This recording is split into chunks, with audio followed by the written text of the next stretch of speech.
ప్రేక్షకులకు నమస్కారం. మా ఛానల్కి స్వాగతం. ముందుగా మా జ్యోతిష గురువులైనటువంటి మధుర కృష్ణమూర్తి శాస్త్రి గారికి, అలాగే బెంగళూరు వెంకటరామన్ గారు, Shakuntala world human computer Shakuntala Devi గారికి వారి యొక్క పాదపద్మాలకు నమస్కారం చేస్తూ, మరి ఈ రోజున మనం శుక్ర మహాదశ వస్తే ఏమిటి, ఈ 12 రాశుల పైన వాటి యొక్క ప్రభావం ఏ విధంగా ఉంటుందో మనం చూద్దాం. ముందుగా ప్రతి ఒక్కళ్ళకి కూడా శుక్రమహాదశ అండి అంటారు. శుక్రమహాదశ రావాలండి అని కోరుకుంటారు. కానీ అందరికీ తెలియని విషయం ఏంటంటే, ప్రపంచ జనాభాలో సగం మందికి శుక్రమహాదశ రాకుండానే చనిపోతారు. అంటే కొన్ని వర్గం వాళ్ళకి గురు మహాదశ వస్తుంది, కొన్ని వర్గం వాళ్ళకి శుక్రమహాదశ వస్తుంది. శుక్రమహాదశ వచ్చేటటువంటి బ్యాచ్కి గురుమహాదశ రాదు, గురుమహాదశ వచ్చేటటువంటి బ్యాచ్కి శుక్రమహాదశ రాదు.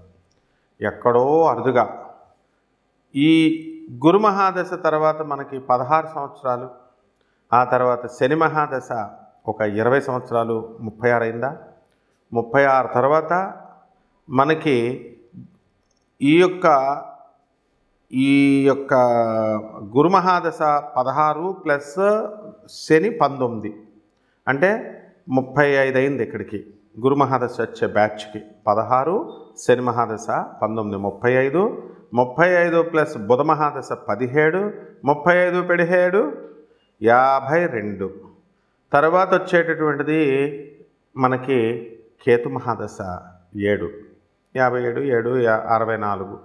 ఈ విధంగా మనం వెళితే కేతు మహాదశ తర్వాత ఎప్పుడో మళ్ళీ శుక్ర మహాదశ రావాలా.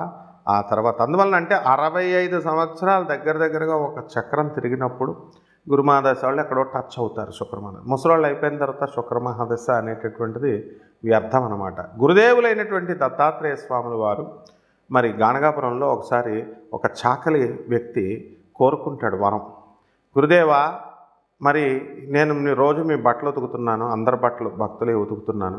ఈ రోజున భీమా అమరజా నది సంగమానికి మరి ఒక రాజుగారు తన చెలికెత్తలతో రాణులతో పరివారంతో రాజా టీవీ అనుభవిస్తున్నాడు. మరి అదంతా కూడా చూసిన తర్వాత నా మనసు చెదిరింది, నాకు కూడా ఈ జీవితం ఎందుకు రాజాలాగా బతకాలా అని అనిపిస్తోంది. అంటే అలాగే నిన్ను రాజుని చేస్తాను అంటాడు. రాజుని చేస్తానంటే శుక్రమహాదశ. అప్పుడు ఆయన ఏమంటాడు, అయ్యా నేను ముసలాడిని అయిపోయాను ఇప్పుడు గురుదేవా, అందువలన వచ్చే జన్మలో చేయండి అంటే గుల్బర్గా మహారాజుగా చేస్తాడు ఆయన్ని. అతనే రవిదాస్. మరి ఈ విధంగా మనకి శుక్రమహాదశ అనేటటువంటిది వయసులో ఉండగా వస్తే అది ప్రయోజనం తప్ప మనకి ఈ యొక్క దశ వార్ధక్యం వచ్చిన తర్వాత వచ్చిన ఉపయోగం ఉండదన్నమాట. శుక్రమహాదశల్లో కేవలం మళ్ళీ రకాలు ఉంటాయి. మనకి స్వయంగా శుక్రమహాదశ వచ్చినప్పుడు మనం ఎదుగుదల, అలాగే మన యొక్క పిల్లలకి, మన ఇంట్లో ఉన్నటువంటి వాళ్ళకి ఎవరికి వచ్చినా సరే శుక్రమహాదశ వచ్చినప్పుడు వాళ్ళ జాతక ప్రభావం వలన మనం కూడా ఎదిగిపోతాం అన్నమాట. అంటే వాళ్ళు పాపం వాళ్ళ యొక్క 20 సంవత్సరాల కాలం మన దగ్గర ఉంటారు కాబట్టి వాళ్ళకి రావలసినటువంటి రాజమర్యాదలు కానీ, గౌరవం కానీ, లేకపోతే ధనం కానీ, మరి ఈ వైభోగం అంతా కూడా మనకి ఇక్కడే ఖర్చు అయిపోతుంది. తల్లిదండ్రులకు ఇచ్చేస్తాడు వాడు పిల్లడు. అందువల్లనే పిల్లల వల్ల తల్లిదండ్రులు డెవలప్ అవుతారు అంటాం. కాబట్టి ఈ శుక్రమహాదశలో అసలు ఏం జరుగుద్దండి అంటే అద్భుతాలు జరుగుతాయి. శుక్రుడు అంటే ఈ ప్రాపంచికమైనటువంటి సుఖాలు ఇచ్చేటటువంటి వాడు. మీకు 1కి 2-3 కొత్త కార్లు కొంటారు. ఒక్కొక్కరికి కార్లు అమ్మేసేటటువంటి లక్షణాలు ఉంటాయి.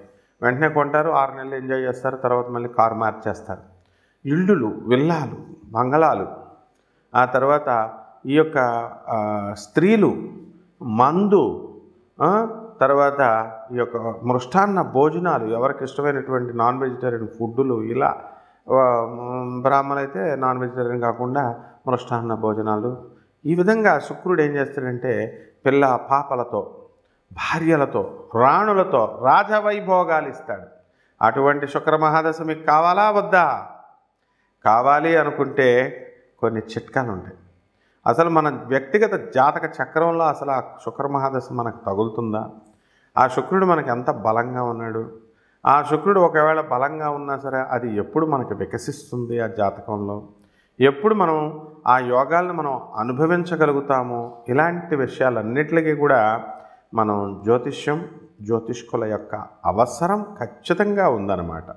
అంతేకాని యూట్యూబుల్లో చెప్పే వాటిని బట్టి లేదా పుస్తకాల్లో మిడిమిడి జ్ఞానంతో బట్టి మేమంతా కూడా శుక్రమాదశ వచ్చేస్తుందండి, మాకు ఈ నక్షత్రం అండి, మాది కుంభరాశి అండి, మాది శతభిష నక్షత్రం అండి గురువుగారు, 3వ పాదం అండి, లగ్నం మాకు వృశ్చిక లగ్నం అండి, మాకు శుక్రమాదశ 1992లో వచ్చేస్తుందండి. ఏమిటిది? గురువు దగ్గరికి వచ్చేటటువంటి పద్ధతి అదేనా? మీరు ఎలా రావాలా? అయ్యా నేను ఈ ప్రాబ్లంలో ఉన్నాను, నేను ఈ చిక్కులో ఉన్నాను, మరి అటువంటి ప్రాబ్లం నుంచి నాకు విముక్తి చేయడానికి నాకు దారి చూపించండి అని రావాలా. ఏదో క్యాజువల్గా సరదాగా మనం ఆ యూట్యూబ్లో వచ్చేది, వాళ్ళ చెప్పేది, వీళ్ళ చెప్పేది, ఎవరు చెప్పినా ఒకటే ఉంటుంది. అలా కాకుండా మీరు చూసుకుంటూ ఉంటే జ్యోతిష్యాన్ని నవ్వుల పాలు కనుక చేసినట్లయితే మీ జీవితమే నవ్వుల పాలు అవుతుంది. నవ్వులాటకు జ్యోతిష్యం కాదు, it's a very serious mission. అందువలన ఇందులో చాలా జాగ్రత్తగా మనము ఈ శుక్ర మహాదశ మనకి ఎప్పుడు వస్తుంది, మనకి శుక్రుడు రివర్స్ ఫలితాలు కూడా ఇస్తాడు. ఇప్పుడు భార్య అనేటటువంటి ఆమె మరి సుఖాన్ని ఇస్తుంది, నీ ఇంటిని నిర్మాణం చేస్తుంది, నిన్ను గౌరవిస్తుంది, తన జీవితాన్ని అంకితం చేస్తుంది, తన తల్లిదండ్రులని ఫ్యామిలీని వదిలేసి నీ దగ్గరికి వస్తుంది. మరి నువ్వు కనుక సరిగ్గా ట్రీట్మెంట్ చేయకపోతే ఆమె బాధపడుతుంది. కొంతమంది మరి పెద్దల ఇంటర్ఫియరెన్స్ అనవసరంగా వీళ్ళిద్దరి మధ్య ఉన్నటువంటి గ్యాప్ని పెంచేసి వాళ్ళిద్దరు కూడా డైవర్స్ కారణాలు అవుతున్నారు.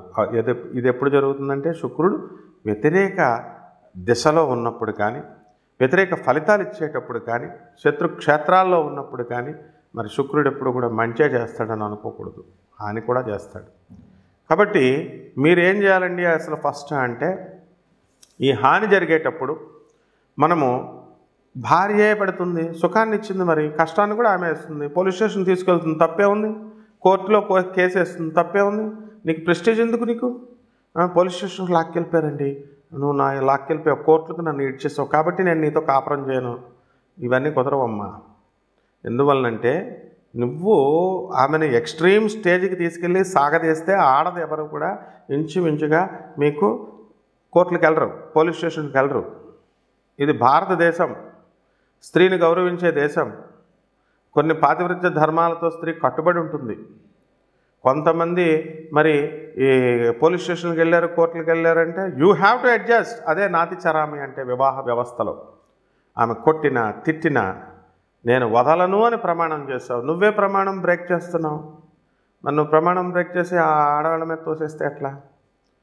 కాబట్టి ఈ శుక్రమహాదశ ముందుగా వికసించాలంటే ఫస్ట్ ఇంట్లో మీ తల్లి దగ్గర నుంచి ప్రారంభించాలా. తల్లిని బాగా చూసుకోవాలా, తల్లికి తిండి పెట్టాలా, తల్లి చెప్పేది వినాలా.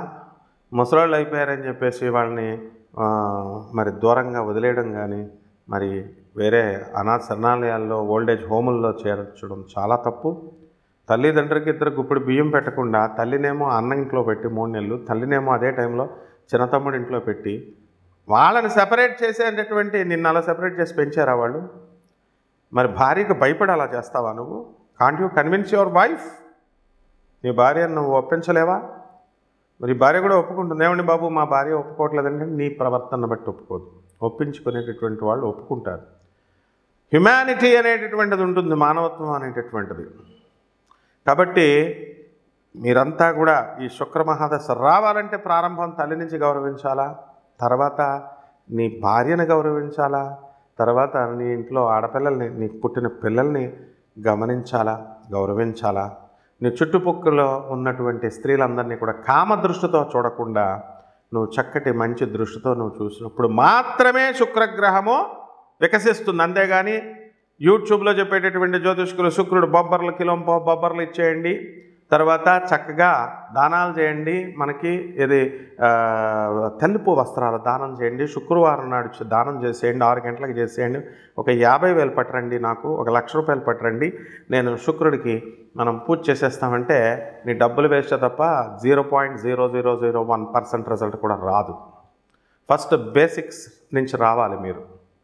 అలాగే వాళ్ళకి డబ్బులు వస్తాయేమో కానీ నీకైతే మాత్రం శుక్రుడు తోలు తీసేస్తాడు, అందులో డౌటే లేదు మళ్ళా. కాబట్టి ఈ యొక్క శుక్రుడికి ఈ మధ్యకాలంలో ఫ్యాషన్ అయిపోయింది. ఏమండి ఆ టెంపుల్కి వెళ్తున్నామండి, ఈ టెంపుల్కి వెళ్తున్నామండి, అక్కడ జపాలు చేయించామండి, ఇక్కడ పూజలు ఇవి ఏమీ కూడా ఉండవు. స్త్రీ శాపం, శుక్రశాపం అంటే స్త్రీ శాపం. తల్లి శపించిందంటే ఇంక నువ్వు నీ జన్మలో, ఈ జన్మలో కాదు ఇలాంటి 7 జన్మలో నువ్వు పైకి రావు. నీ పెళ్ళం శపించిందంటే 14 జన్మల పైకి రావు నువ్వు. నీ కూతురు శపించిందంటే 21 జన్మల బయటికి రావు. Multiples of 7. ఇందులో ఎవరికి ఎనీ అబ్జెక్షన్ ఉంటే డైరెక్ట్ నా నెంబర్ ఇస్తున్నాం, నా నెంబర్కి కాల్ చేసి మాట్లాడచ్చు. I challenge everyone. అంతేగాని చదువుకున్నాం మేము, చదువుకుంటే చదువు నీకు కన్నింగ్నెస్ నేర్పుతుందా? వీడియో చూస్తున్నప్పుడు ఏంటి కామెంట్ చేస్తారు మీరు? మంచి చెప్పేది వినరా? మంచి చెప్పేది ఎక్కదా? మీ తల్లికి మీకు తిండి పెట్టమంటే మీకు భారంగా ఉందా? మీ పిల్లల్ని బాగా చూసుకోండి అంటే మీకు భారంగా ఉందా? టైటిల్ ఒకటి, సొల్లు ఒకటి అని కొంతమంది పెడుతూ ఉంటారు, అందరికీ పెడుతూ ఉంటారు. This is my classroom, నేను చెప్పేదే వేదం. ఇక్కడ ఇష్టమైన వాళ్ళు వినొచ్చు, లేని వాళ్ళు they have to put out of the class. I'm the professor. అందరు చెప్పినట్టు పిలక పట్టుకున్న పంతులు కాదు నేను. కాబట్టి ఈ శుక్రుడు, శుక్రాచార్యుల వారంటే ఏమనుకుంటున్నారు అసలు? శుక్రుడంటే రాక్షసుల గురువు. ఆఫ్టర్ ఆల్ దేవతల గురువు అయినటువంటి బృహస్పతికి గురుడికి కూడా గురువు ఆయన. తమాషాగా ఉందా? శుక్రాచార్యుడు అంటే జైళ్ళకి పంపించేస్తాడు 498A కేసులు పెట్టి. ఏంటది 498A? కట్న వేధింపులు, గృహహింసలు. భార్య పెట్టేస్తుంది కేసులు నాయన. 494 IPC, రెండో పెళ్ళి, బైగామి చేసేసుకుంటున్నారని. 495 నీకు బెయిల్ రాదురా నాయన. 495 పెట్టేసిందంటే నీ పెళ్ళం, నీకు అసలు ఇంకా జీవితాంతం బయటకు రాలేవు. మళ్ళీ జాలిపడి ఆ లాయర్లు ఆ సెక్షన్ని మారుస్తారు 495 కింద. ఆ జడ్జీలు దయతలిచి వీడి జైల్లో కుమ్ము మగ్గైపోవాలని చెప్పేసి వాళ్ళు 494 కింద మారిస్తే ఒక పోలీస్ ఆఫీసరు, ఒక చక్కగా ఒక ల్యాండ్ కౌన్సిల్ లాయరు, జడ్జి ముగ్గురు ఒప్పుకుంటేనే పబ్లిక్ అప్పుడు మాత్రమే సెక్షన్ మారుస్తారు. ఇవన్నీ నీకు తెలియదు సామాన్య మానవుడు. అబ్బే మా పెళ్ళని బాధేస్తా, అబ్బే మా పెళ్ళం ఎందుకు పెట్టాలా కేసులు అంటావు. నో, ఈ మధ్యన ఇంకోటి వచ్చేసింది, లివింగ్ రిలేషన్ వచ్చిందండి. సుప్రీంకోర్టు 498 కేసులో అసలు కేసులు లేవండి, కేసులు తీసుకోవట్లేదండి. నీకు ఏం తెలుసు నాయన? డీసీపీ పర్మిషన్ ఉండి డీసీపీ అబ్జర్వేషన్లో ఉన్నప్పుడు మాత్రమే నీ మీద కేసు, నీ ఒక్కడి మీదే ఉంచి నీ భార్యని, నీ తల్లిని, నీ తండ్రిని, నీ చెల్లెల మీద, నీ తమ్ముళ్ళ మీద పెట్టిన కేసు పక్కకు జరిపిస్తారు నాయన. ఇవన్నీ ఉంటాయి. ఇవన్నీ ఏం లేకుండా ఉత్తి కామెంట్ పెడితే, నా మీద కామెంట్ పెడితే నేనేం చేస్తాను తెలుసా? క్రిమినల్ నోటీస్ పంపించేస్తాం కదా. నా పుట్టలో నువ్వు వేలు పెడితే నేను కొట్టనా చెప్పు? ఫ్రీగా వచ్చిన వీడియో వినొచ్చు కదా, నువ్వు నేర్చుకోవచ్చు కదా, నీకు మంచిగా కదా చెప్తున్నావు. కాబట్టి శుక్రమహాదశ రావాలంటే ఇవన్నీ ఫాలో అవ్వాలా. నీకు 20 సంవత్సరాలు చదువు వచ్చిందంటే చిన్నప్పుడు ఎల్కేజీ నుంచి నీకు టీచర్లు, స్కూల్ వాళ్ళు ఏం చెప్పారో ఆ డ్రెస్ వేసుకొని, ఆ బెల్ట్ పెట్టుకొని, ఆ రూల్స్ విన్నప్పుడు మాత్రమే నీకు డిగ్రీ వచ్చింది. ఇప్పుడు ఐఎమ్ బీటెక్, ఐఎమ్ ఎంఎస్ అంటే కుదరదమ్మా. శుక్రుడు తోలు చేసేస్తాడు. శుక్రాచార్యుడు కాసుకొని కూర్చున్నాడు. కాబట్టి జాగ్రత్తగా ఉండండి. ఇప్పుడు 12 రాశుల పైన మనం ఏ రకంగా ప్రభావం ఉందో చెప్దాం. వృశ్చిక రాశి. ఈ వృశ్చిక రాశి వారికి ఈ శుక్రమహాదశ జరుగుతుంది కదా, దాని యొక్క ప్రభావం వలన ఈ వృశ్చిక రాశి వారికి ఎలా ఉంటుంది? మరి వృశ్చిక రాశిలో జన్మంలో రవిబుధులు ఉన్నారు. ఆ తర్వాత డిసెంబర్ నెల 2024 సంవత్సరం మొత్తం చెప్పుకుందాం మనం. దీనివల్ల కార్లు కొంటారు వృశ్చిక రాశి వాళ్ళు. మరి ఆ తర్వాత డిసెంబర్ 15 తర్వాత ధనుస్సు రాశిలోకి రవి రావడం జరుగుతుంది. అలాగే ఈ యొక్క శుక్రుడు మనకి మకర రాశిలోకి డిసెంబర్ 2 నుంచి ఉంటాడు.